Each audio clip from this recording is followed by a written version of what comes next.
This podcast is brought to you by Convo Cloth, the official clothing apparel of the NBC podcast. For the latest apparel, please go to www.nothingbutconvos.com. Now, let's get into the latest episode of the NBC podcast with your boy, S. McCann.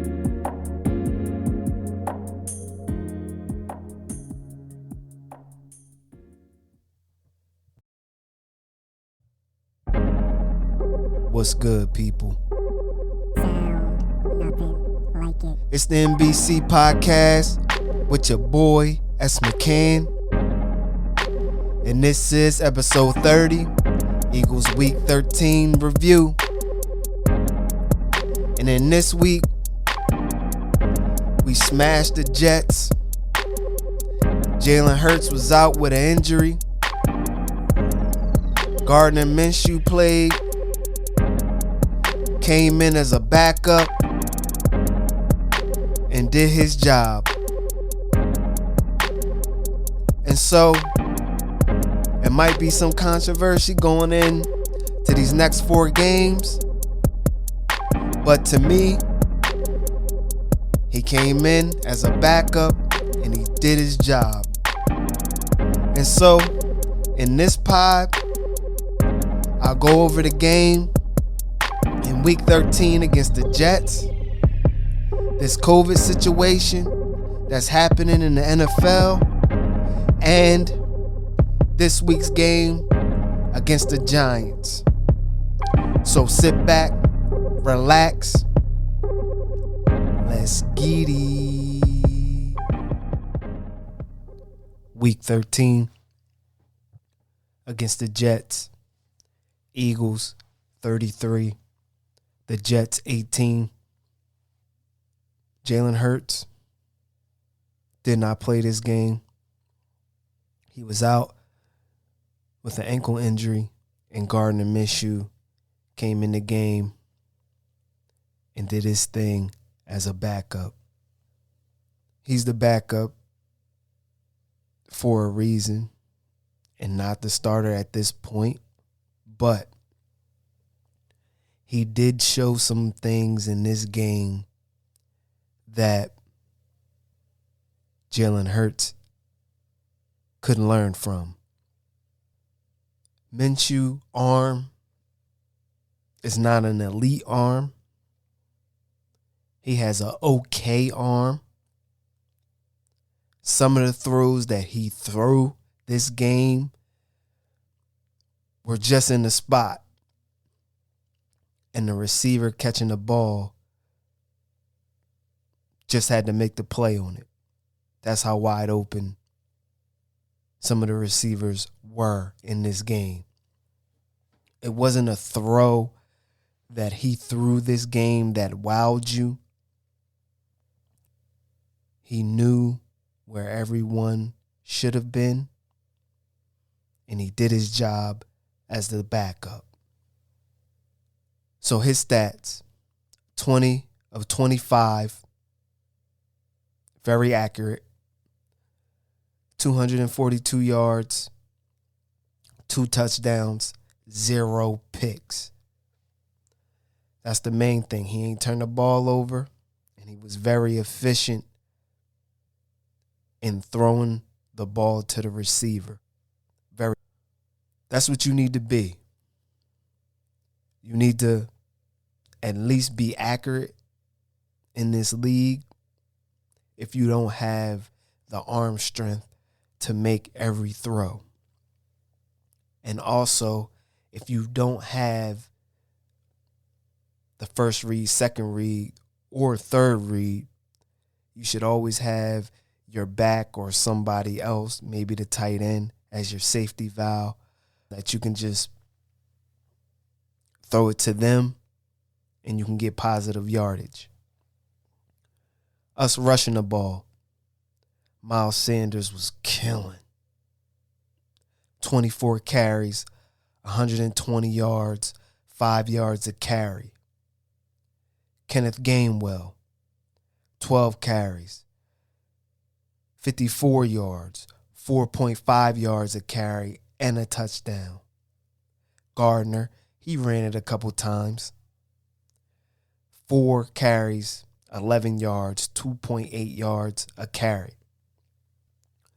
Jalen Reagor, he shouldn't even been out there to me, but he had to play.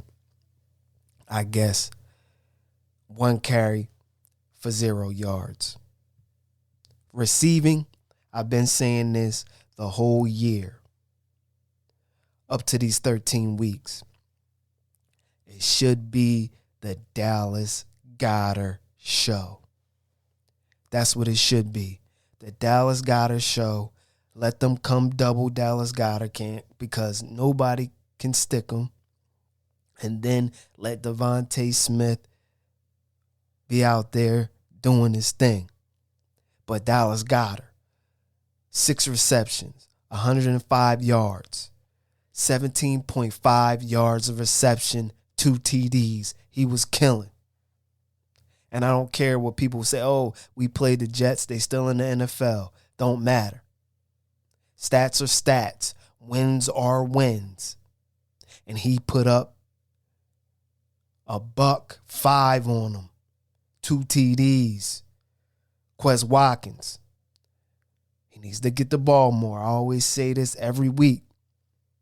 3 receptions, 60 yards. That's 20 yards of reception. Cooking out there. Kenneth Gainwell. Minshew, that's what he was doing. He was checking down. That's what you got to do as a quarterback. If nothing's there, check down, get positive yards. Kenneth Gainwell, 5 receptions, 33 yards, 6.6 yards of reception. That's good. You're checking down. You're hitting your check down. Let's get it. Miles Sanders, 3 receptions, 22 yards, 7.3 yards of reception. Devontae Smith, we need to get him the ball more. 2 receptions, 15 yards, 7.5 yards of reception. Jalen Reagor, 1 reception, 7 yards. I'm not excited about this win. We should have won this game. That's what it, like, we played one of the worst teams in the NFL. So, yes, we should have won this game. I'm just glad that we came off a loss and we executed. You have to execute in the NFL. That's the only way that you can win games. Execute, get first downs, execute, run the ball, and execute. That's what we did. We ran the ball. Gardner did his thing at the quarterback position. And we all know as Eagles fans, once the backup comes in and have a good game, they always want to talk about, oh, he should be the starter and this, and just pump your brakes. It was against the Jets. And he did his job. That's all you ask of him, is do his job. Did it look better than Jalen Hurts? In some instances, yes. In some instances, no. Again, we played the Jets. Jalen Hurts probably would have had more yards throwing. We knew he would have had more yards on the ground rushing the ball. So it is what it is to me. Now we know that we have a backup if Jalen Hurts is struggling, or if Jalen Hurts gets hurt, we have someone that can win games. And that's what I'm in the business in, winning games. I don't care who's back there throwing the ball. As long as we win games, that's all I'm about. And do I like Jalen Hurts? Yes, I like him as a young quarterback. But the Eagles, what they did in the beginning of the season, I think they stunted his growth a little bit, putting too much on his plate to throw. And it took them late in the season to understand what the strength of this team was. It was running the ball. But we have 4 games left. Jalen Hurt should be healthy enough to play Tuesday night against the Giants. So we will see how this offense, how this team looks with him being the starting quarterback. Defensively, this game, the defensive coordinator made Zach Wilson too comfortable. You have a rookie quarterback. Blitz, confuse, make it hard on him.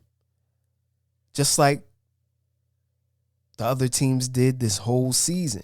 It's nothing different. You playing off and letting him get comfortable with the throws and all of that. Come on, man. It was disgusting in the beginning of the game.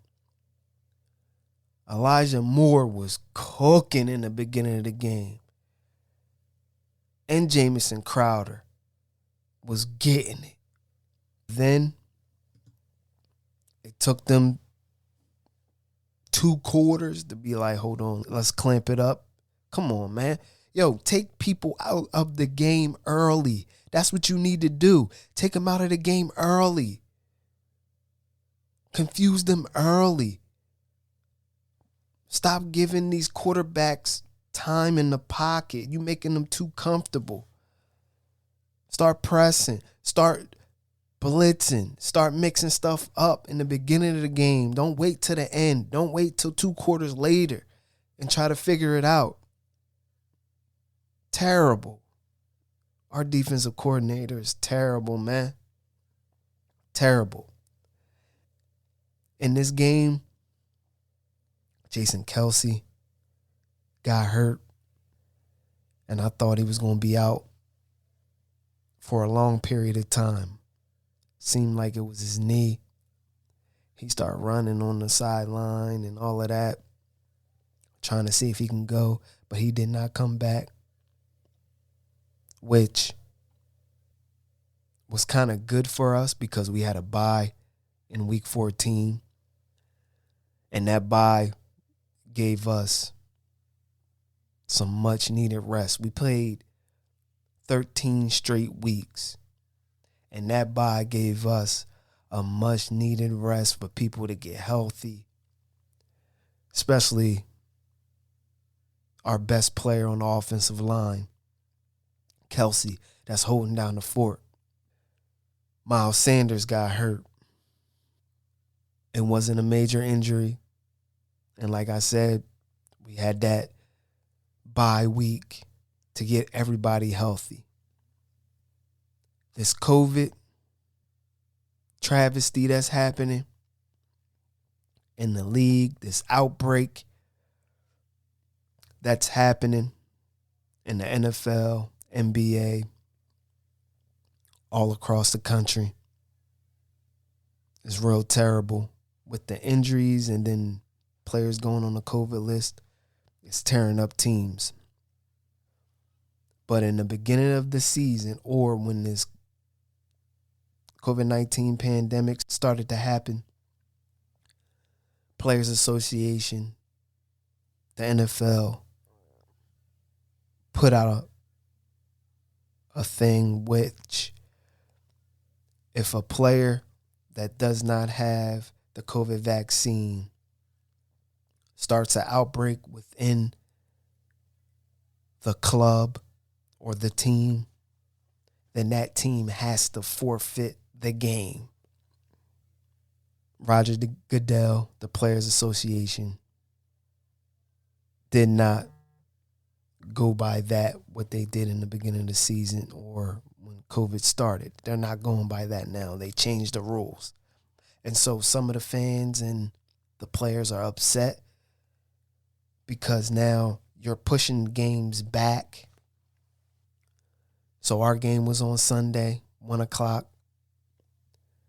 The 2 other games, or no, the 1 other game, because it was a Monday night game. Today, Monday night.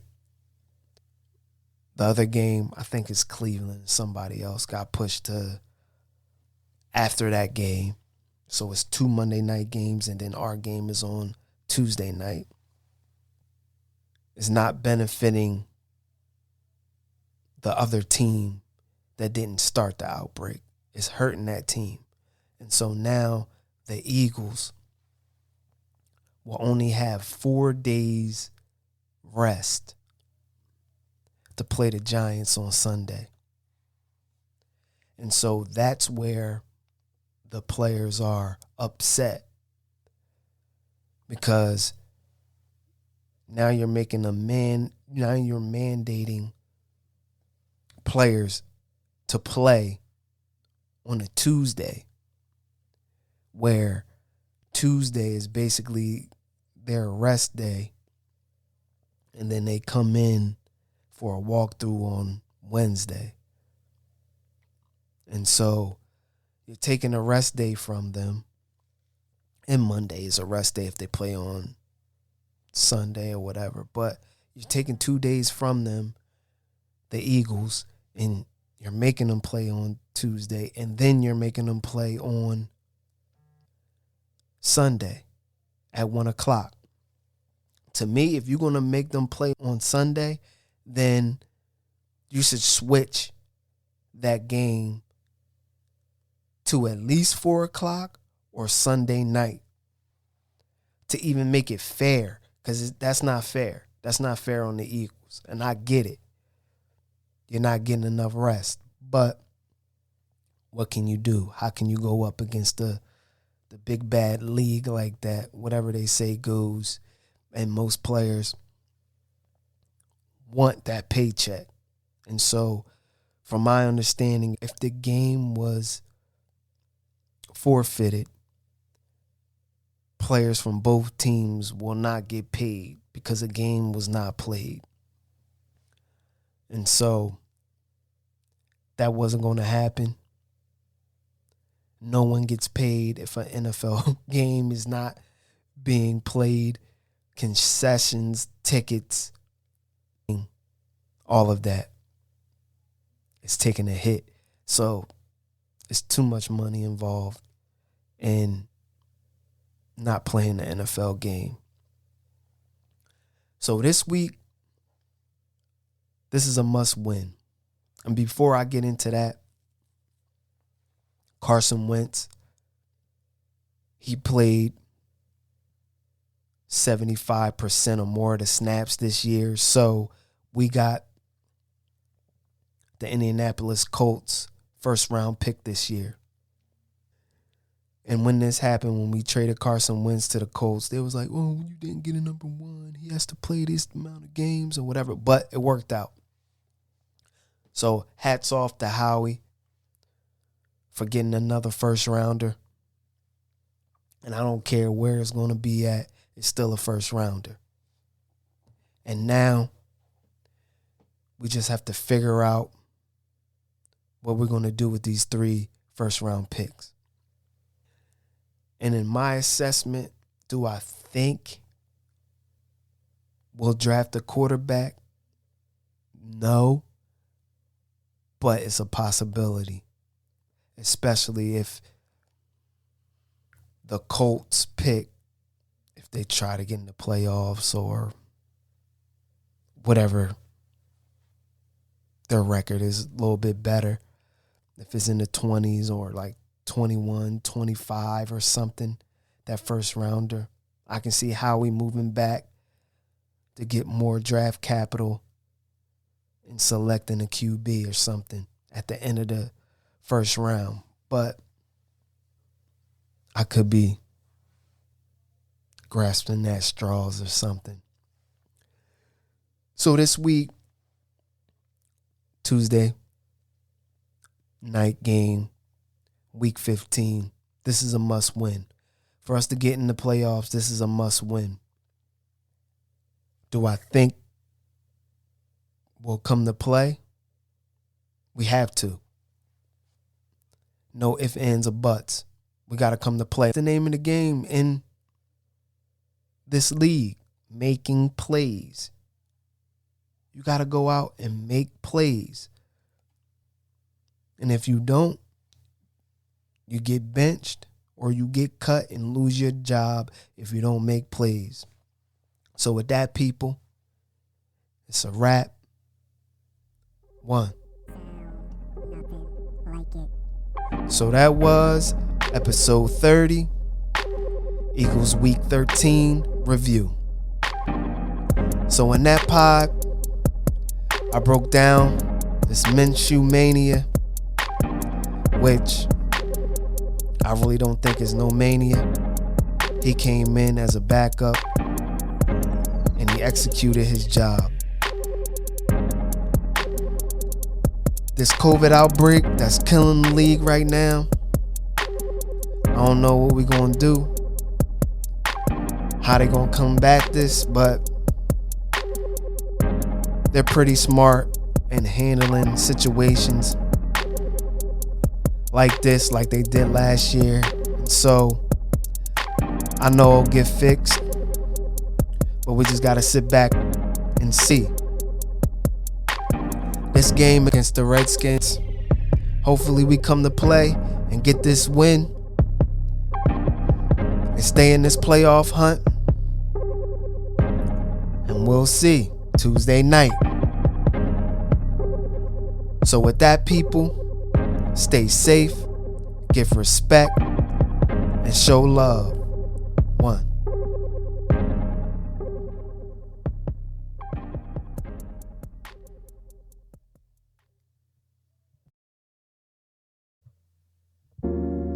Make sure you go listen to all old and new NBC podcast episodes on all podcasting platforms.